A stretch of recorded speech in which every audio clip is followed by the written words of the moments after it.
It was about 5 or 6 years ago in 2018 when I was studying at an institute for my banking exams. I was staying in a hostel at the time, and one day my parents came to visit me. They decided to take me to my maternal grandparents' house, which I was excited about. We arrived there in the evening. The next night, my dad told us we needed to visit a friend's house for a housewarming ceremony. It was going to be my first time there. We left at 7 o'clock in the evening. The road to my dad's friend's house was narrow with many turns. As we navigated the labyrinthine streets, we reached a turnoff and were greeted by an old, abandoned house at the entrance. The sight of it sent a shiver down my spine. As from childhood, I had always been fascinated by eerie, forsaken places, those lost in time and memory. I turned to my mom and asked, "Do you know how long that house has been vacant?" She told me to quiet down and not get lost in my imagination. Despite her words, I couldn't shake off the cold, eerie feeling that washed over me as we passed by. I heard a voice, cold and hollow, calling my name. I looked back, my heart racing, and saw a woman standing in front of the abandoned house.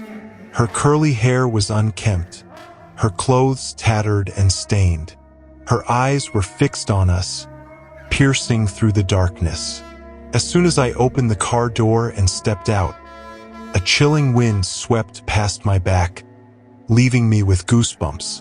That night, as soon as I went inside the house, I was struck by a severe headache and fever. I had been perfectly fine before this. Everyone was shocked by my sudden illness. The next morning, my family's faces were etched with a mix of horror and disbelief.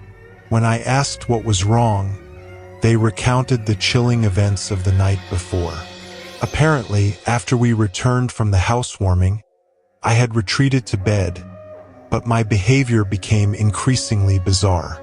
I woke in the dead of night with wild eyes and disheveled hair, rocking back and forth as I muttered incoherently. They said my eyes were sunken and dark, my face gaunt and unrecognizable. They were terrified when I started to speak in a voice that wasn't my own, a voice that hissed, "I couldn't get married. I want to eat meat. They killed me."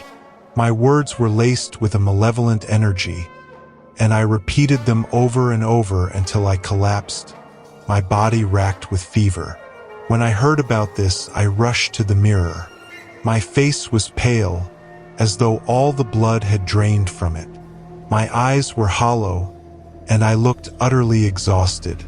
My maternal grandfather arrived, and upon seeing me, he immediately asked, "Who did you bring with you?" He chanted ancient mantras, his voice resonating with a powerful authority. As he blew on my face, the heaviness lifted, and my body felt lighter, the fever subsiding almost instantly. He revealed that I had unwittingly attracted a malevolent spirit, a dark entity that had tried to possess me.